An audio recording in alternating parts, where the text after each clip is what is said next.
শিলচরের বিবেকানন্দ রোডে মেনিটোন অর্কেস্ট্রার উদ্যোগে রবিবার ২৪ মে রবীন্দ্র নজরুল জয়ন্তী উদযাপিত হয়েছে।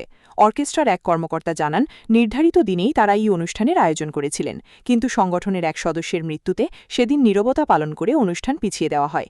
আজ এই অনুষ্ঠান অনুষ্ঠিত হয়। অনুষ্ঠানে বিশিষ্ট ব্যবসায়ী ও সমাজকর্মী নন্দদুলাল সাহা এবং বিশিষ্ট সমাজকর্মী শ্রী খগেন্দ্র দাস মহাশয়কে সংবর্ধিত করা হয়। অর্কেস্ট্রার পক্ষ থেকে তাদের হাতে সম্মাননা স্মারক তুলে দেওয়া হয়। রবীন্দ্রনাথ ঠাকুর ও কাজী নজরুল ইসলামের স্মৃতির প্রতি গভীর শ্রদ্ধা জানিয়ে এই অনুষ্ঠানের আয়োজন করা হয়। উপস্থিত ছিলেন অর্কেস্ট্রার সদস্য, শিল্পী ও সংস্কৃতিকর্মীরা। অনুষ্ঠানে রবীন্দ্রসঙ্গীত ও নজরুল গীতে পরিবেশিত হয়।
মেনিটোন অর্কেস্ট্রার পক্ষ থেকে রবীন্দ্র জয়ন্তী এবং নজরুল জয়ন্তী পালন করলাম, কিন্তু স্বাভাবিকভাবে একটা প্রশ্ন উঠে, আজকে এত দেরি কেন?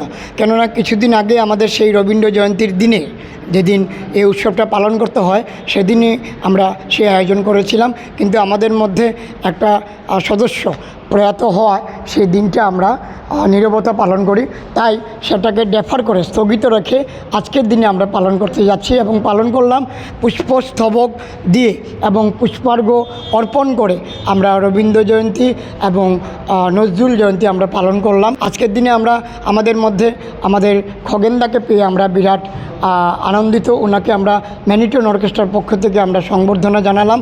আজকের দিনে অনেক অনুষ্ঠান রয়ে গেছে। অনেক ভালো ভালো শিল্পীরা, শিলচর তথা বরাক উপত্যকার খ্যাতনামা কণ্ঠশিল্পীবৃন্দ এবং যন্ত্রশিল্পীবৃন্দরা আজকে এখানে অনুষ্ঠান করবেন এবং তাদের সঙ্গীত অনুষ্ঠান করবেন, ওনাদের প্রতিভাকে তুলে ধরবেন। আজকে আমাদের অনুষ্ঠান হয়েছে আবৃত্তি, গান, নৃত্য। এই অনুষ্ঠানগুলি আমরা আজকে করেছি। আমরা এই দিনটাই ভেবে নিয়েছি যে রবীন্দ্র আর নজরুলকে এক জায়গায় করে, এক প্রাণের কবি দুজনকে আমরা এক জায়গায় করে আজকের এই প্রোগ্রামটা।